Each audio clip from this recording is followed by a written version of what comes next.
오늘 사실은 뭐니 해도 이재명 민주당 대표 구속영장 실질심사를 받으러 법원에 가 있거든요. 지금도 진행 중인데 우선 이 법원 앞에 있는 취재기자 연결부터 좀 해보겠습니다. 지금 서울중앙지법의 홍지호 기자가 나가 있거든요. 홍지호 기자, 지금 영장 심사 상황 어떻게 진행되고 있는지부터 좀 설명해 주시죠. 오전 10시를 조금 넘어 시작된 영장 실질심사는 7시간 정도가 지난 지금까지도 진행 중입니다. 지팡이를 짚고 출석한 이 대표는 아무런 입장 표명 없이 법원으로 들어갔습니다. 구속영장 실질심사 받게 되는데 한 말씀 해주시죠. 법원에는 혹시 모를 사태에 대비하기 위해 경찰들도 곳곳에 배치된 상황입니다. 검찰은 1,500쪽이 넘는 의견서에 500장 분량의 PPT 자료를 준비한 것으로 알려졌습니다. 백현동 개발 당시 있었던 200억 원 배임과 쌍방울 그룹의 방북 비용 800만 달러 대납, 자신의 재판에서 위증을 강요한 혐의를 적용했는데요. 사안이 중한데다 증거인멸 우려도 큰 점을 강조할 것으로 보입니다. 반면 이 대표 측은 검찰 주장에는 근거가 없다며 혐의를 전면 부인하고 있습니다. 지금까지 가장 오래 걸렸던 영장심사 당사자는 지난해 말 서해 공무원 피격 사건의 서훈 전 청와대 국가안보실장이었습니다. 당시 10시간 5분이 걸렸는데 오늘도 자료가 많고 의견 차이가 큰 만큼 역대 최장시간 영장심사가 이루어질 가능성도 나오고 있습니다. 심사를 마치는 대로 이 대표는 서울구치소로 이동해 결과를 대기합니다. 영장 발부 여부는 이르면 오늘 밤, 늦으면 내일 새벽에 결정될 전망입니다.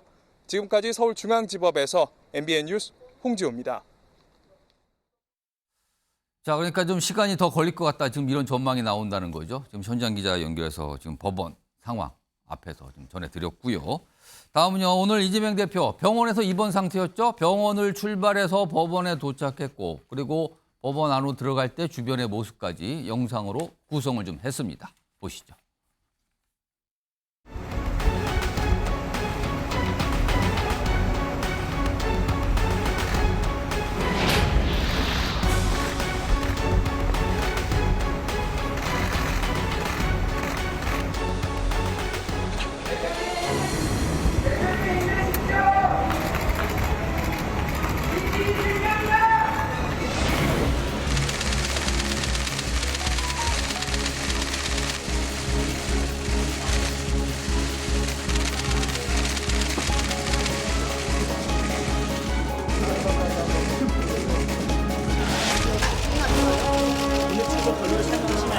경찰이 도시사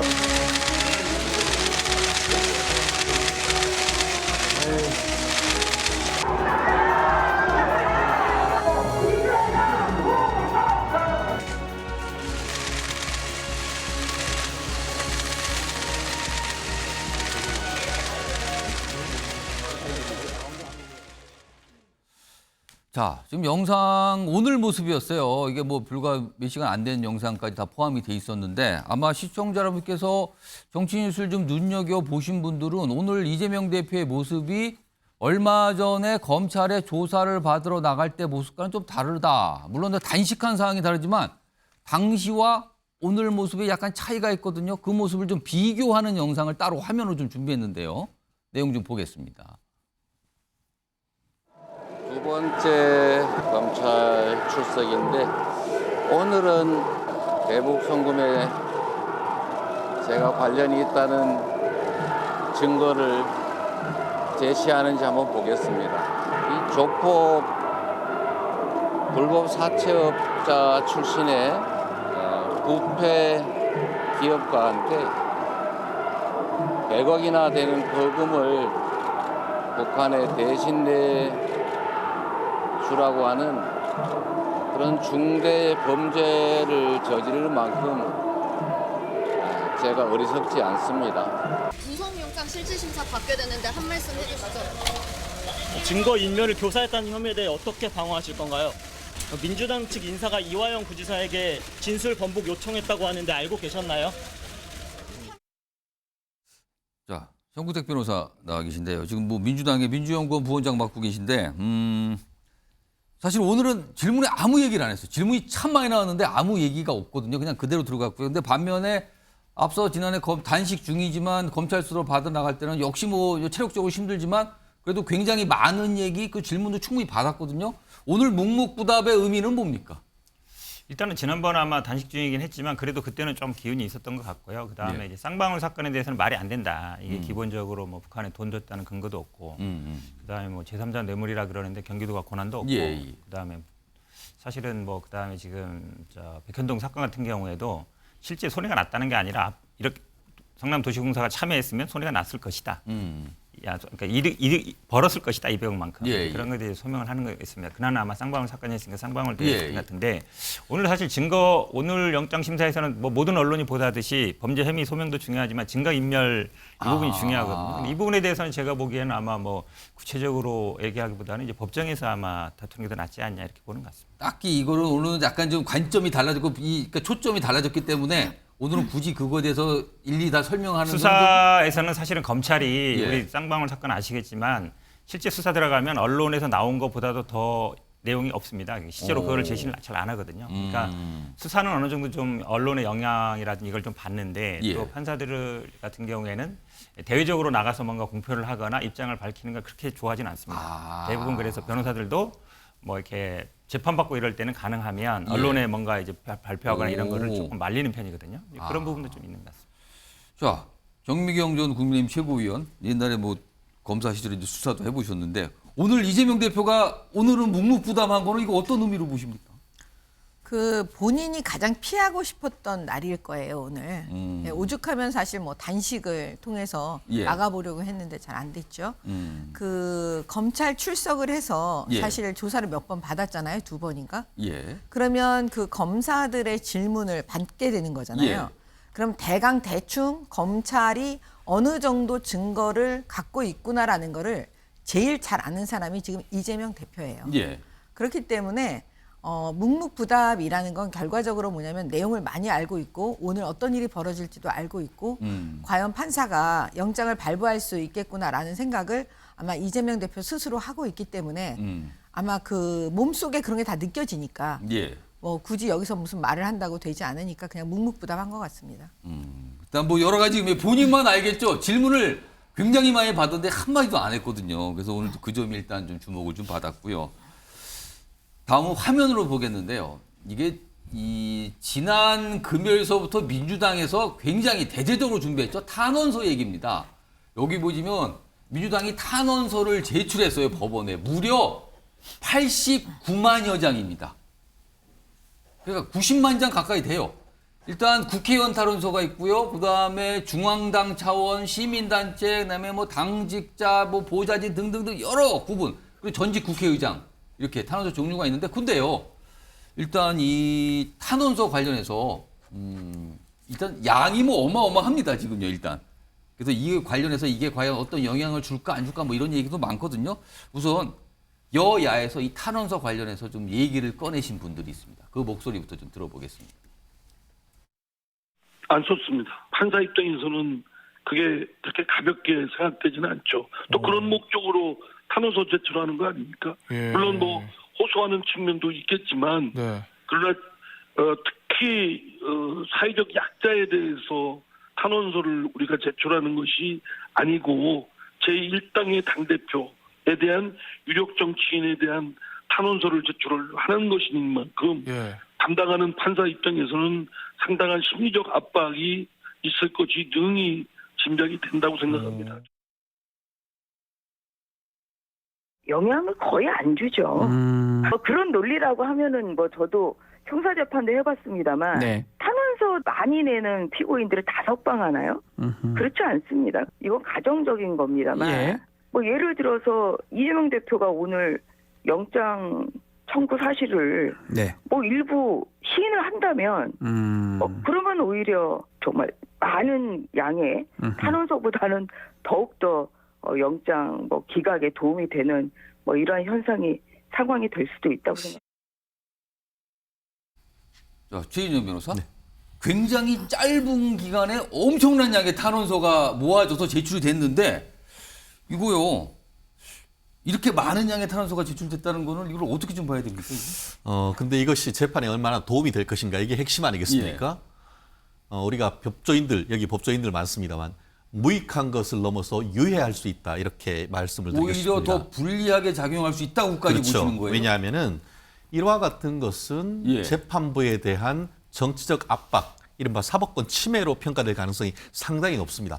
그렇기 때문에 제가 아는 일부 영장 전담 재판장 하셨던 분들은 예. TV나 신문 아예 안 본다 하는 그런 분들도 있을 만큼 어떻게 보면 일체의 외부의 어떤 그런 선입견을 끊고 본인이 재판 기록을 통해서 예, 판단하겠다라고 하는데 과연 이것을 제대로 재판부가 볼 수 있을지도 의문입니다만 이런 내용이 왜 유해할 수 있냐, 예. 해가 될 수 있냐 하면은 증거인멸을 하면서 조직적으로 이런 식으로 했지 않을까 하는 그런 어떤 심리적인 어떤 예단을 가질 수가 있는데 예. 마치 그것은 사실 어제 인터뷰를 봤을 때 이화영 경기부지사의 부인인 배모 씨가 예. 어제 오후에 남편과 관련돼서 인터뷰를 하려고 하다가 그걸 취소를 했단 말이에요. 뭔가 본인이 발표하겠다라고 얘기했는데 취소가 됐죠. 취소를 했죠. 예. 그게 왜겠습니까? 오히려 그와 같은 본인의 행동이 남편을 넘어서 이재명 대표한테 불이익하게 될 수도 있다는 내부적 판단이 있었다라는 점, 그 연장선상에 봤을 때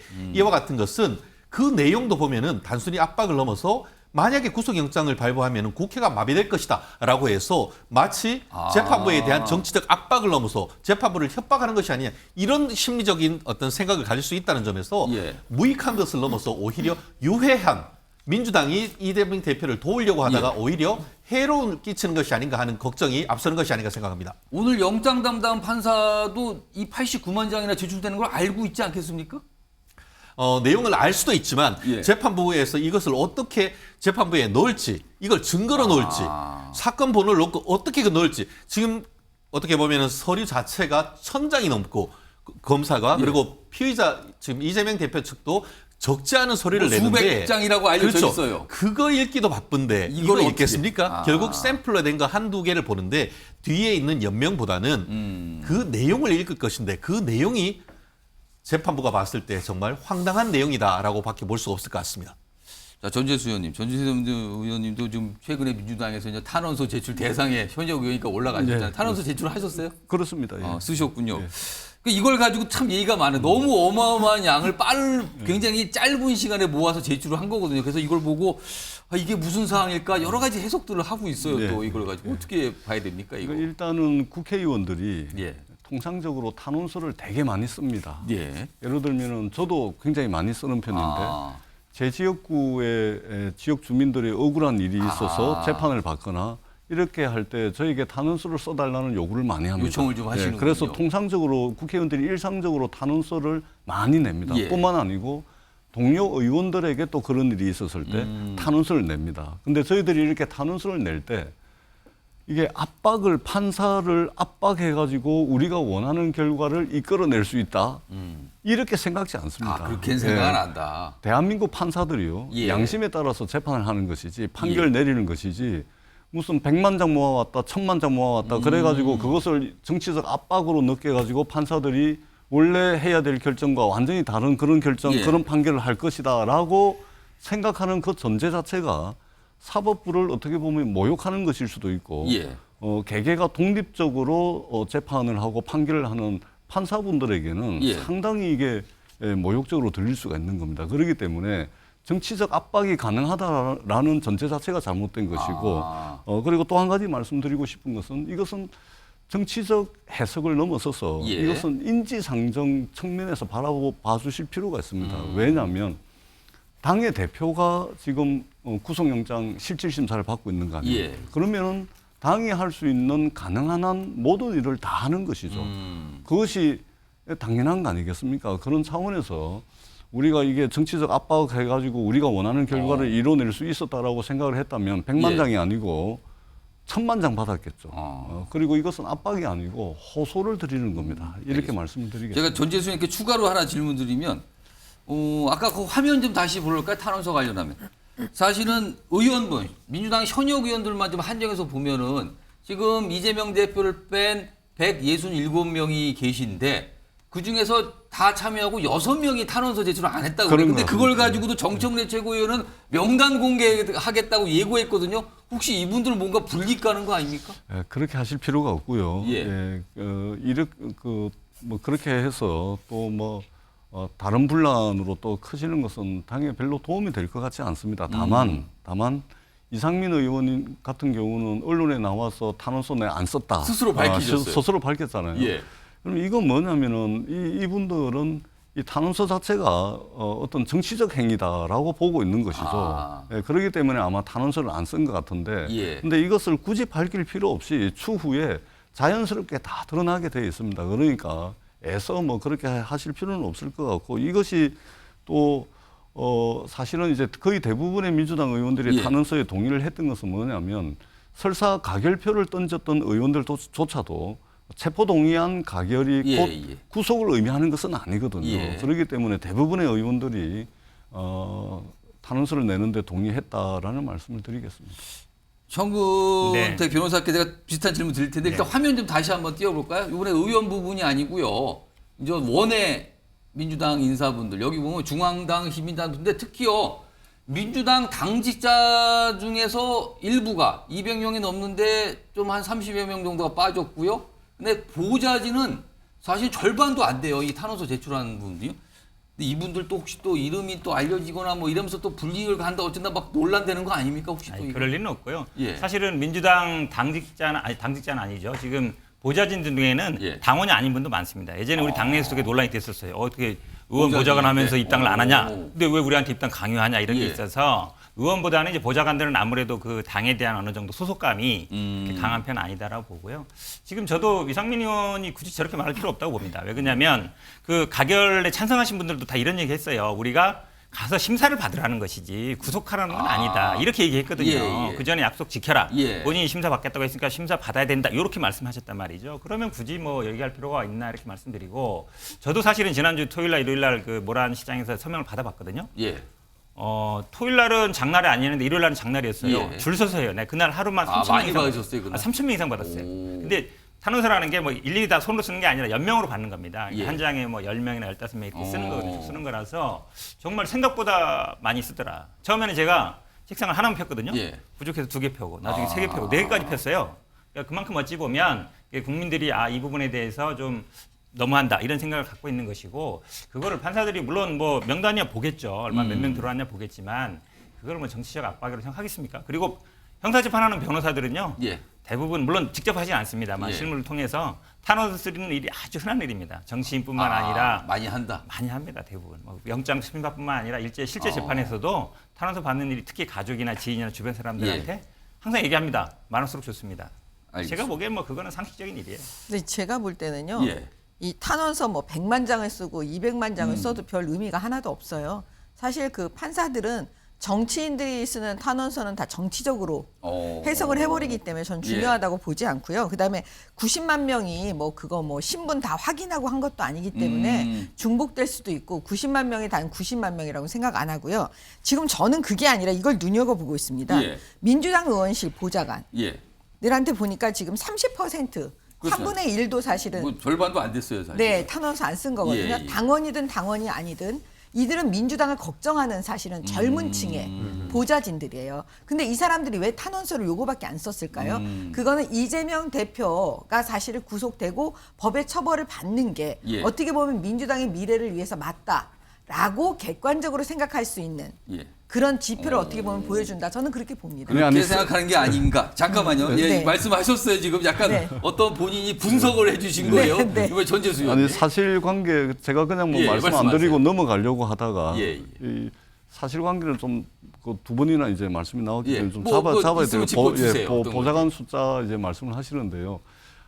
이번에 당에서 보좌관들 이제 탄원서를 받았던 것은 예. 국회의원회관에 근무하는 보좌관들입니다. 오. 네, 국회의원회관에 근무하는 보좌관들은 대개의 경우 지역구에 내려가 있는 보좌관들이 많거든요. 그 비율이 한 의원실별로 다 틀리긴 한데 예. 한 5대5 정도로 보면 되고요. 오. 그리고 더 중요한 것은 각 시도당과 중앙당에 문자 메시지를 통해 가지고 온라인 탄원서를 접수를 했습니다. 예. 문자 메시지를 받고서 온라인 탄원서에 링크를 열어서 거기에 바로 한 보좌진들이 많기 때문에 예, 예. 지금 그 원내에서 이제 중앙당에서 예. 접수한 보좌진 숫자와 숫자가 30%라 그러는데 실은 그렇지가 않습니다. 조금 실질적으로 다를 수 그러니까 있다. 거의 대부분이 했다라고 보시면 알겠습니다. 됩니다. 이것도 뭐 사실은 추가적으로 확인을 해봐야 되는데 일단 숫자가 전원이 아니다, 빠진 분이 있다, 뭐 약간 이런 취지로 이제 보도가 좀 되고 있어서 네 분께 좀 해석을 한번 맡겨봤습니다. 자, 일단 오늘 상황이 이렇습니다. 근데 가장 중요한 거는 그리고 많은 분들이 가장 관심을 갖고 있는 거는 구속이냐 기각이냐 이거잖아요. 지금 아직 모르는 거예요. 지금 진행 중이거든요. 지금요.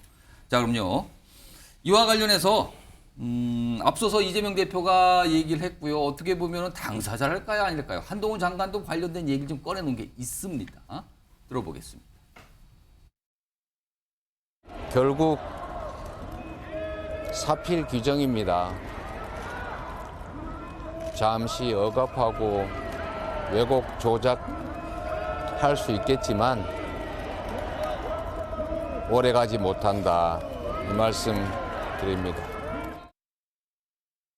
마지막으로 체포 동의의 필요성에 대해서 말씀드리겠습니다. 허위 증거 작출 등의 대응 방식도 매우 유사하며 이러한 갖가지 사법 방해 행위들의 최대 수혜자는 이재명 의원이었습니다. 네. 화면 좀 보겠습니다.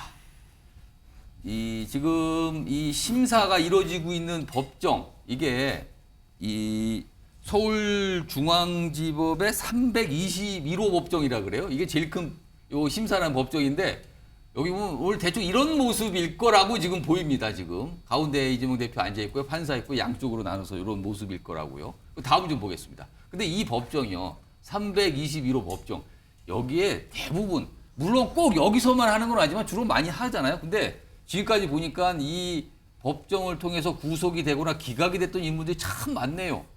박근혜 전 대통령, 우병우 전 수석, 양승태 전 대법원장, 이재용 삼성전자 회장 등등등등 쭉 이렇게 있습니다. 여기 거쳐가신 분들이라는 거죠. 하나 더 보죠. 그리고요, 오늘 이재명 대표가 단식을 중단했잖아요. 점심을 미음으로 했고요. 휴식을 좀 취한 뒤 다시 오후에 이 심사를 받고 있다. 그리고 오전 오후가 약간 사안이 다른 걸 갖고 지금 하고 있네요. 지금 오후가 사실 위증교사 부분이 오후에 지금 다뤄지고 있다고 합니다. 자, 이 내용 좀 다뤄보죠. 최인영 변호사. 일단 지금까지 영장심사가 제일 긴 게 10시간이 넘는 사안이 있었다고 그러는데 오늘 이게 최장으로 갈 수 있다는데 혹시 이거 자정 넘겨서 결과가 나와야 된다고 봐야 되는 상황입니까? 물리적으로 예.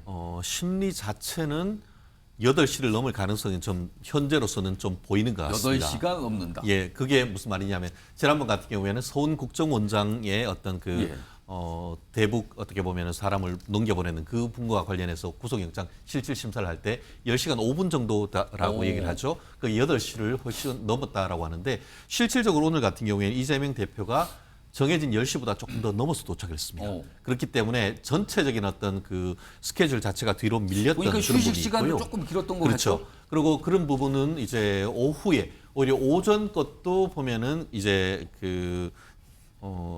우리가 백현동 배임 사건, 그게 거의 3시간 가까이 됐다라고 한다고 하면은 뒤에 있는 것 같은 경우에는 전에 보면은 중앙지검에서 백현동을 했고 또 이제 수원지검에서 쌍방울 대북 송금 그리고 외국환 거래법 위반 이 부분을 했는데 쌍방울에서 그러니까 수원지검에서 준비했는 서면이 중앙지검 서면보다 많습니다.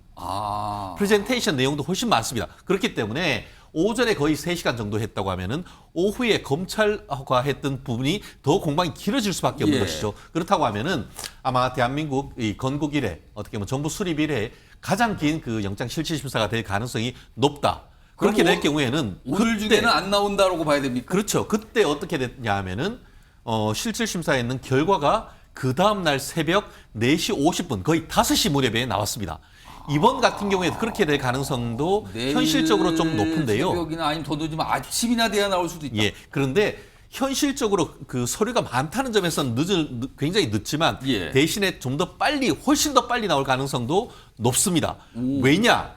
검찰이 지금 얘기를 하는 것처럼 객관적 증거가 명백할 경우에는 그러면 그 이후에는 뭐 기록을 통해서 범죄 혐의에 대한 소명이 이거 있냐 없냐 이 고민을 훌쩍 넘어서 구속을 해야 될 필요성 그 부분만 심리를 하기 때문에 의외로 더 빨리 나올 수 결국 심리 자체는 양쪽의 얘기를 길게 들어주지만 판단은 생각보다 빨리 나올 가능성이 있다. 왜냐하면은 적어도 제가 봤을 때는 증거가 상당 부분 이게 밝혀져 있고 거기다가 단순 부인 전략하지 않습니까? 나는 관계없고 모든 밑에 사람이었다. 이렇게 했을 경우에는 결국 양쪽을 말을 듣고 영장실질심사했을 때 재판장님은 뭐냐면은 직접 신문을 합니다. 그 신문을 했을 때에 단순 부인을 했다? 그랬을 경우에는 생각보다 빠른 시간 내에 영장 발부 여부가 결정될 가능성 저는 상당히 높게 평가를 합니다. 자, 최인정 변호사. 그리고 지금까지 알려지기는 오늘 구속 여부를 판가름하는 게 위증 교사 이 부분이 가장 중요하다고 알려져 있거든요. 그리고 검찰이 이와 관련해서 이른바 녹취 파일을 제출할 수 있다라는 얘기가 나오는데 확인이 좀 됩니까? 제출했습니까? 아직까지는 그 부분에 대해서 나오지 않고 있습니다. 시청자께서 아셔야 될 게 영장실질심사는 다른 재판하고 달리 비공개입니다. 그렇습니다. 비공개입니다. 그러다 보니까 안에서 뭐가 이루어지고 있는지를 알 수가 없어요. 나중에나 돼야서. 그래서 이제 나오는 사람들한테 후문을 들어서 이게 그와 같은 녹취록만 보여준 것이 아니고 실질적으로 이재명 대표가 전화를 걸어서 했던 녹취록을 재생하는지 여부도 확인해야 되는 것 같은데요. 그런 것까지 아직 몰라요, 지금. 결국 지금 만약에 제가 이재명 대표의 변호인이라고 한다고 하면은 그 어떤 증거를 부동의해서 이른바 위법 수집 증거에서 트는 것 자체를 금지시킬 가능성도 없지 않은데요.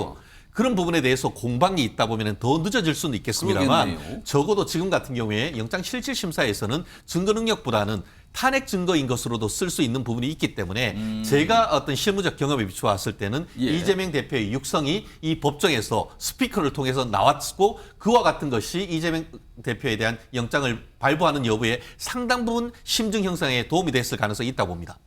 그러니까요. 지금 아까 말씀드렸지만 이게 비공개란 말이에요. 지금 안에서 한참 하루 종일 하고 있지만 밖에서 기다리고 있는 정치권 관계자나 취재하는 기자들은요. 그냥 건물만 보고 있는 거예요, 지금요. 누가 나와서 좀 얘기 좀 했으면 좋겠다는 생각이지만 그러지 않은 상황이거든요. 그러니까 모릅니다, 아직은요. 그래서 시간이 좀 오래 걸릴 것이다 정도만 지금 생각하고 있는 상황입니다. 자, 그럼요. 지금부터는요. 가정을 좀 해보면서 그에 따른 시나리오를 좀 얘기해 보겠습니다. 그래서 화면 좀 보시죠. 자, 오늘 결과는 두 가지 중에 하나죠. 영장이 기각이 되거나 영장이 발부가 되거나 둘 중에 하나입니다.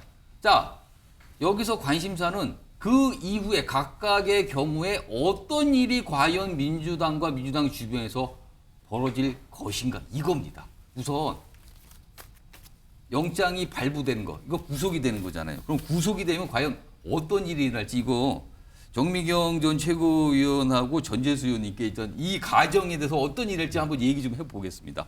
우선 정미경 전 최고위원, 이 경쟁 정당, 옆집 정당 상이긴 하지만 만약에 이재명 대표에 대해서 영장이 발부가 돼서 구속이 됩니다. 그럼 무슨 일이 벌어질 것 같습니까? 그러면? 지금 그 예고편을 다 보여주고 있어요. 만약에 그 구속이 되면 정청래 최고위원이 이미 얘기하지 않았습니까? 옥중 공천, 옥중 결재. 그다음에 유시빈 전 의원도 다 얘기했습니다. 기싸움에서 이겨야 된다 그러면서 힘내라, 제명아 막 이렇게 얘기하고 있잖아요. 그리고 지금 현재 민주당을 장악하고 있는 분들이 친명계잖아요. 제가 볼 때는 이제는 정청래의 민주당으로 갈 가능성이 되게 높다. 정청래의 민주당이요? 네, 왜냐하면 그다음 이 이재명 대표가 없는 상황 속에서 이제 대리청정을 누가 해야 되잖아요. 수석 최고위원이니까. 네, 대리청정 할 사람이 누구냐는 거죠. 그다음에 이제 구치소에 왔다 갔다 하면서 누군가 이거는 이재명 대표의 뜻입니다. 딱 이제 와가지고 또 발표하고. 면회를 통해서 어떤 의견도 전달받고. 네, 제가 그 역할을 할 사람이 누군가 보니까 그게 정청래 최고위원인 것 같아요. 그래서 이제 그런 방식으로 하면서 더 가열차게 그 비명계를 탄압하겠죠. 색출하고 공천 안 준다 그러고. 그러면 결과적으로 또 그다음에 뭐냐면 당원들을 막 가입시킬 겁니다. 본인들이 원하는 사람들로. 그다음에 이제 개딸들 어떻게 나오실지 뻔히 알잖아요. 그다음에 제가 볼 때는 그 당원 당규 왜 고치려고 하지 않았습니까? 그걸 또 고쳐서 또 어떤 작업을 또 한번 해보려고 하든지. 그러니까 이런 거죠. 만약에 옥중 공천이 잘 안 될 때를 대비해서 2단계 안도 만들 거라는 전 생각이 들어요. 그래서 결과적으로 그 친명계가 이 공천권을 지금 장악하는 거. 지금 핵심은 아무리 이렇게 말하고 저도 저렇게 말해도 이러지만 핵심은 공천권입니다. 공천권을 과연 누가 가지고 갈 거냐.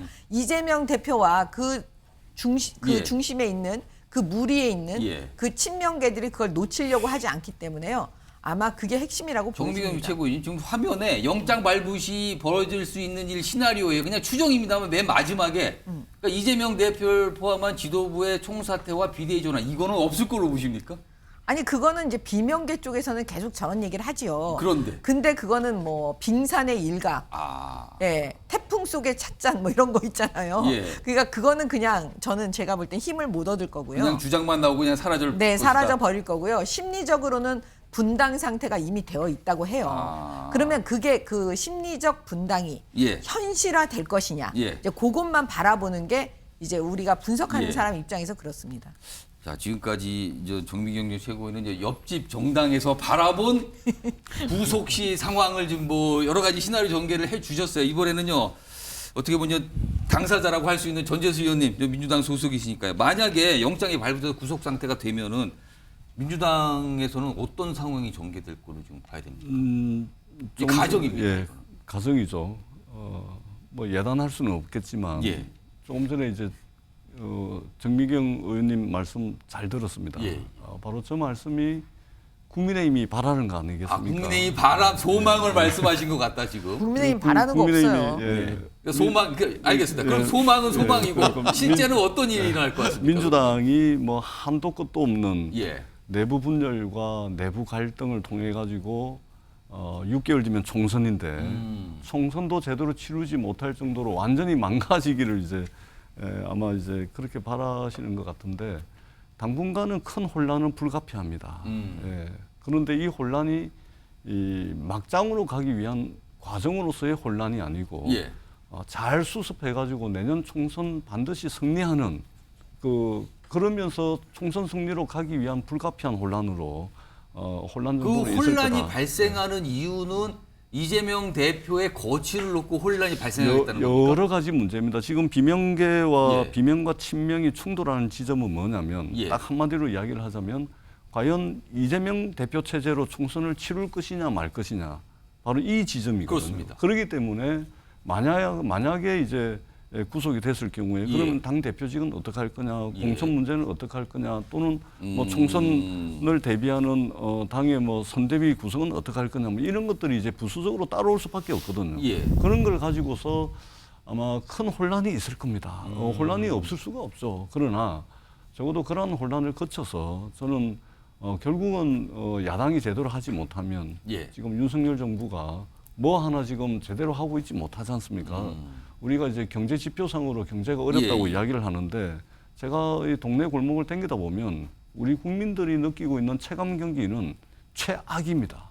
그렇기 때문에 이런 것들을 위해서라도 예. 제대로 좀 수습을 해서 예. 총선에 승리할 수 있는 그런 지혜로운 지혜를 모을 것이다. 저는 그렇게 생각합니다. 그럼 제가 추가 질문 드리면 혹시 이재명 대표가 구속이 된다면 시간이 좀 흐른 뒤에 민주당이 이른바 비상대책위 체제로 가겠습니까? 아니면 그럼에도 불구하고 이재명 대표 체제로 쭉 진행이 돼서 총선을 치르겠습니까? 제가 구체적으로 말씀을 드릴 수는 없지만 예. 분명한 것 한 가지는 예. 총선에서 이기기 위한 그런 지혜가 모일 것이고 예. 그리고 그 지혜를 통해서 비대위가 됐건 또는 아. 이재명 대표 체제가 됐건 예. 선택이 될 것이다. 그렇게 생각합니다. 그건 열어뒀지만 아무튼 총선의 승리를 위한 어떤 합의가 모일 것이다. 그렇습니다. 예. 혼란은 있지만 합의가 될 것이다. 이런 전망이시네요. 좀 조심스럽게 좀 말씀해 주신 것 같은데요.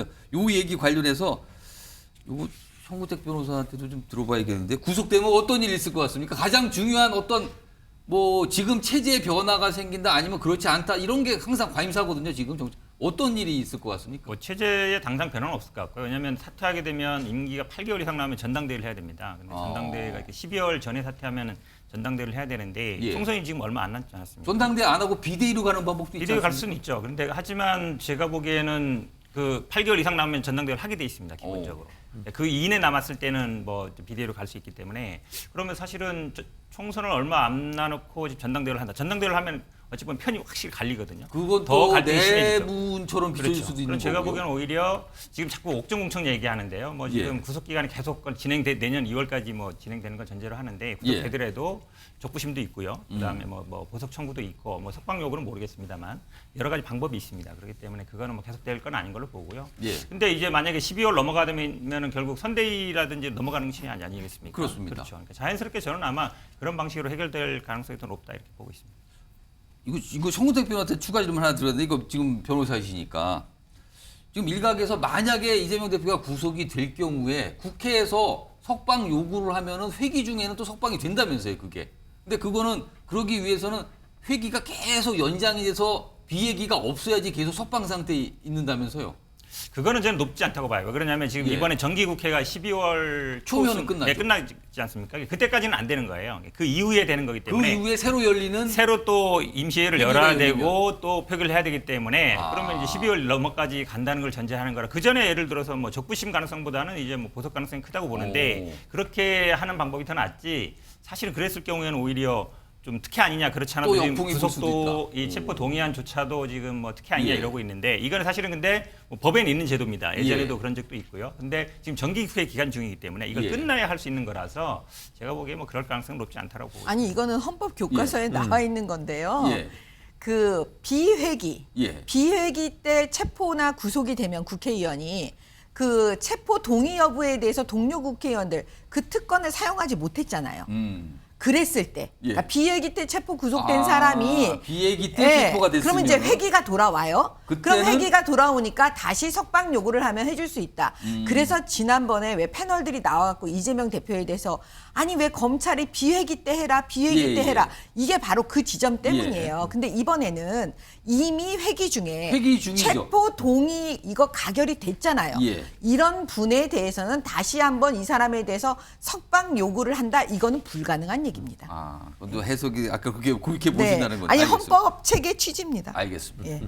자, 그러면 요거 약간 다른 얘기를 했는데 최인영 변호사께 만약에 이재명 대표가 구속될 경우에는 어떤 시나리오가 어떤 일이 벌어질 것 같다.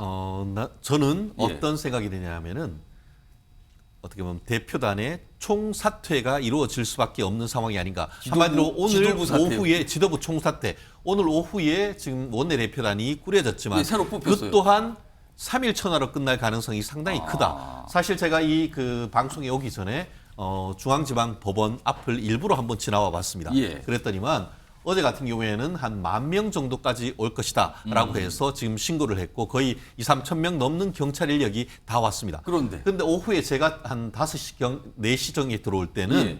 적어도 제가 봤을 때는 50명도 채 되지 않은 사람들이 있는 걸 봤습니다. 아, 생각보다 많지 않았다는 그렇죠. 겁니까? 물론 뭐 오늘 오후에 보면 한 4-500명 가까이 왔다라는 얘기도 있습니다만 그만큼 기각을 외치는 영장 기각을 외치는 이른바 개딸이라고 할 수 있는 이재명 대표에 대한 적극적 지지층이 생각보다 그렇게 많지는 않다는 거예요. 결국 지금 같은 경우에는 당에서 구속된다 하더라도 예. 당무를 계속하고 심지어는 예. 국정 공천까지 한다라고 하지만 만약에 구속됐을 경우에는 정치적 성향이 확 바뀔 가능성이 높다라고 저는 예측을 합니다. 그렇기 때문에 지금으로서는 버틴다고 하지만 버틴다고 그게 국민의 어떤 따가운 시선을 계속 버티기는 어렵다고 봅니다. 그렇다는 점에서는 오히려 지도부 총사퇴를 통해 가지고 빠른 시간 내에 어떻게 보면은 전당대회를 통해 가지고 완전히 어떤 지도부를 구성하는 예. 그 전략이 오히려 민주당에는 맞지 않을까 생각을 합니다.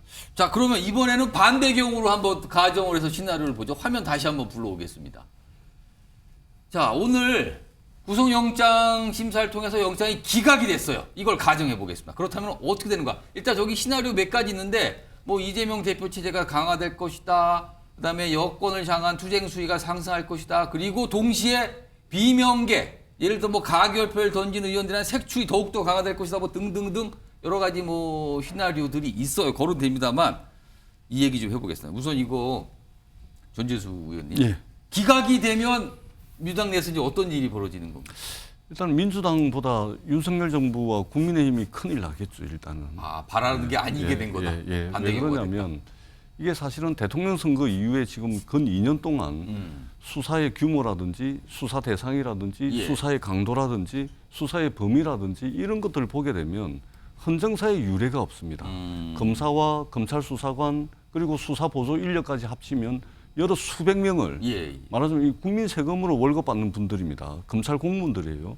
여러 수백 명을 동원을 해가지고 근 400군데 가까운 압수수색을 통해 가지고 이렇게 했는데 예. 만약에 기각이 됐다. 물론 이제 영장실질심사가 기각이 됐다 그래가지고 최종적으로 재판에서 무죄가 나온다는 것은 아니긴 그건 아니죠. 하지만 뭐 그래도 불구속 기소가 되겠죠, 그때는. 검찰이 예. 1600쪽의 의견서까지 제출을 했는데 예. 거의 재판 수준이에요. 그랬는데 만약에 기각이 됐을 경우에는 윤석열 정부가 정부 출범하고 난 뒤에 예를 들면 기재부가 무슨 성과를 냈다는 이야기를 들어봤습니까? 산자부가 성과 냈다는 이야기 들어봤습니까? 대통령실이 성과 냈다는 이야기 들어봤습니까? 오로지 검찰을 통해 가지고 말하자면 검찰공화국적 성격의 일만 쭉 해왔는데 근데 이게 만약에 기각이 돼버렸다. 예. 그러면 윤석열 정부 2년이 국민들로부터 냉정하게 평가를 받는 겁니다. 그러니까 큰일 나는 거예요. 그러니까 민주당 이 어떤 일이 벌어질 것이다 이것을 예상하는 것보다 오히려 예. 집권 여당과 윤석열 정부가 정말로 심대한 타격을 받게 될 것이다라는 예상을 저희들이 쉽게 해볼 수 있겠다라는 말씀을 드리겠습니다. 정미경 전 최고위원은 만약에 기각이 됐어요. 그러면 뭐 다시 이재명 대표 나오는 건데 어떤 일이 생길 것 같습니까? 아니 뭐 정상적인 나라잖아요, 대한민국이. 예. 그다음에 정상적인 다 판사들이 있기 때문에 일단은 기각되는 일은 거의 없습니다. 가정을 해보면. 그래서 만약에 그렇게 가정을 한다면 그 나라가 너무 위험해질 것 같아요. 그게 왜 그러냐면 이제 이재명 대표는 신났겠죠. 공천권 이제 옥중 공천이 아니라 이제 그냥 공천을 막 하면서 할 수 있으니까 당 내를 더 친명화를 가속화시킬 거고 그다음 공천에서 완전히 다 칼질할 거고 그다음에 그건 뭐 예고편이니까요. 예. 그다음에 뭐냐면 민생이 아니라요. 오로지 이제는 윤석열 정권하고 싸우겠다. 공세가 더 그렇죠. 강해진다. 투쟁 모드가 완전 장난이 아닐 거고요. 그다음에 검찰하고 맨날 싸우겠죠. 또. 예. 그다음에 본인이 지금 재판을 줄줄이 받아요. 아 있죠. 지금 그다음에 재판입니다. 예, 이게 기각된다고 그래서 그럼 수사를 안 받느냐? 예. 그것도 아니에요. 수사도 줄줄이 받아야 기소가 돼요. 되겠죠, 이것도. 예. 예. 그러면 어떻게 되겠어요? 민생은 그냥 날아가는 거예요. 맨날 이재명 대표는 수사 받으러 가면서 검찰 욕해야죠. 뭐 재판 받으러 가면서 맨날 얘기하죠. 모든 언론은 이재명 대표 기사만 계속 나와야죠. 우리는 방송에서 맨날 얘기해야죠. 예. 그러면 진짜 대한민국은 어디로 가는 겁니까? 민생은. 예. 제가 볼 때는 그런 일 없습니다.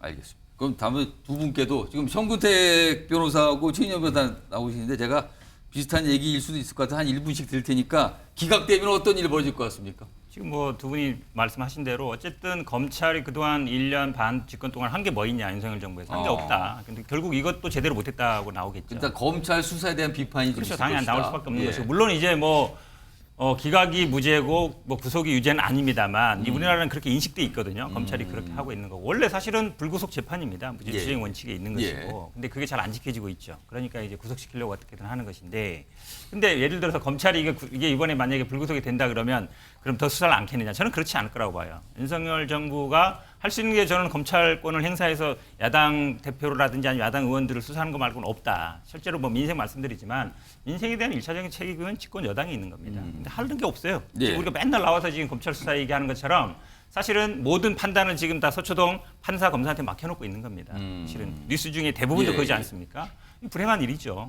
정치 자체가 실종된 예. 거예요. 그 상황이 저는 앞으로도 계속 갈 수 있다. 그건 당연히 제가 보기엔 집권 여당, 특히 윤석열 대통령이라든지 검찰의 예. 책임이지 야당의 책임은 아닙니다. 혹시 민주당 내에서 이른바 색출 작업이 더 그냥 강해지는 거 아닙니까 혹시? 뭐 색출 왜냐하면 무기명 투표지 않습니까? 본인 근데 스스로 그걸 밝히는 지금 사람 색출하겠다고들 어떻게 얘기를 밝혀요? 하잖아요, 지금요. 밝힐 방법이 없어요. 본인 스스로 밝히는 하지 않는 한은 밝힐 방법이 없고 예. 사실은 뭐 본인이 지금 밝힌 분들도 뭐 징계해야 된다 그러지만 또 뭐 지금 뭐 다선 의원이라든지 이런 분들은 해당이 아니다라고 얘기하고 있는 거거든요. 예. 그러니까 사실은 밝히는 분들은 제가 보기 오히려 떳떳하다고 봐요. 본인의 소신을 밝히는 거니까. 예. 근데 표는 뭐 29표에서 39표 나왔다 그러지만 밝힌 분들은 뭐 몇 분 안 되거든요. 예. 다른 분들이 오히려 안 밝힌 분들이 더 예. 혜택을 볼 수 있는 상황이 되는 거예요. 밝힐 방법이 없어요. 무기용 투표지 않습니까? 예. 본인이 뭐 스스로 인정하지 않는 한. 그러면 제가 보기에는 이거를 뭐 색출한다. 이거 제가 성립이 안 된다고 보고 있습니다. 자, 최인영 변호사 지금 방금 말씀하시는 중간에 이 무슨 사이트 홈페이지 하나가 생겼어요. 무슨 수박 아웃 이런 표시가 있는 수박 아웃.co.k라 그래요. 그 홈페이지 이름이. 그런 것까지 하면서 거기에 이제 뭐 의심을 받고 계신 의원들 얼굴들 막 이렇게 나와 있거든요. 이거 기각되면 어떤 일 생길 것 같습니까? 저거 명백한 이른바 사이버 명예훼손에 해당이 될 수가 있습니다. 비방의 목적이 명백한 것 아니겠습니까? 뭐 비방 차원이 아니라 뭐 어마어마합니다. 그렇죠. 그렇기 보면. 때문에 예. 저와 같은 것들이 만에 하나 나중에 뭐 가정적으로 분당이 되거나 해서 지금 이른바 비명계 의원들이 형사 고소를 하면은 예. 사실 저 정도의 어떤 글 같은 경우에는 형사적으로 상당한 어떤 처벌 수익이 높을 수가 있기 때문에 지금 굉장히 격정적으로 저와 같은 일을 하지만 예. 과연 저와 같은 홈페이지가 얼마나 지속될지에 대해서는 상당히 저 자체가 문제라는 거죠, 의문이다라고 제가 말씀을 예. 드릴 수 있고 나아가 지금 영장이 기각될 것이냐라고 얘기를 했었는데 가정적으로 얘기했습니다만 지금 속보를 봤더니만 영장이 발부될 가능성이 점점 좀 높아지고 있다라고 저는 분석을 하는데요. 예. 오늘 지금 오후에 수원지검 수사팀 같은 경우에는 예. 지금까지는 이재명 대표가 어떻게 보면 이화영 평화부지사에 대해서 전혀 어떤 영향을 미치지 않았다라고 얘기를 하고 있습니다만 예. 안보수 아태협의회 어떤 그 회장이 구속된 직후에 이재명 대표 측이 이화영 부지사 측을 회유했는 정상을 간접 증거를 지금 법원에 제출했다라는 좀 보도가 나오고 있습니다. 그렇기 때문에 물론 가정적으로 그럼에도 불구하고 구속이 기각될 수 있습니다. 예.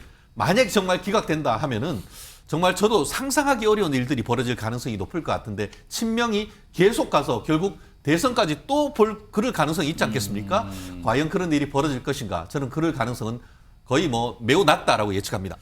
최인영 변호사께 마지막으로 추가 질문 드리면 혹시요 구속이든 기각이든 어떤 결과가 나올 거 아니에요? 근데 그 결과가 나왔을 때 오늘 이 영장 심사한 판사, 이 판사가 한쪽 진영으로부터 또 엄청난 비판, 비난, 뭐 이른바 신상털이 이렇게까지 가는 거 아닙니까 또요? 언론 보도를 봤더니만 그 해당 그 재판장에 대한 신변 보호 활동을 할 가능성이 있다라는 보도가 그러니까 나온 지금 것 사실 같습니다. 그런 거 걱정하시는 분 있어요. 그렇죠. 지금요. 실제로 그와 같은 부분에 대해서 저도 이제 판사들하고 얘기를 해보면 사석에서 얘기해 보면은 상당 부분 그런 부분이 심리적으로 위축된다는 것들을 얘기를 하고 호소를 합니다. 특히 가족들에 대한 어떤 염려를 상당히 하는 부분이 있는데 예. 이게 기각이건 아니면은 그 인용이건 간에 이 부분에 대해서는 사법부를 존중하는 태도가 필요하다. 그렇기 때문에 만에 하나 어떤 일이 지금 벌어질 수도 모르는 상황. 특히 지금 보면 민주당에서 비명계에 대해서 정말 입에 담지 못할 그런 일들을 하고 일부는 구속된 상태입니다. 그렇기 때문에 사법 자원을 보호하기 위해서라도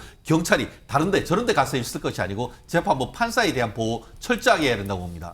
잠깐 한마디 좀 하면요. 예. 당연히 뭐 판사에 대한 공격은 안 되는 것이고 지금 안부수 얘기를 하셨길래 반박을 하면 이분이 어떤 분이냐면 전형적인 대북 브로커예요. 예, 저도 뭐 수사과정 봤기 때문에 지금 이분이 실제로 어떤 했냐면 쌍방울건에 관련이 그렇죠. 돼 거기에 있는 관련된 분이죠. 사람이죠. 거기에 이제 북한 왔다 갔다 하면서 이제 브로커 역할을 하는 사람인데 예. 이분도 이제 경기도에서 이제 지원금을 받아가지고 북한에 돈을 줘야 되는데 예. 그 돈을 실제로 안 주고 일부만 주고 돈 준 것처럼 영수증을 받아서 낸 사람이에요.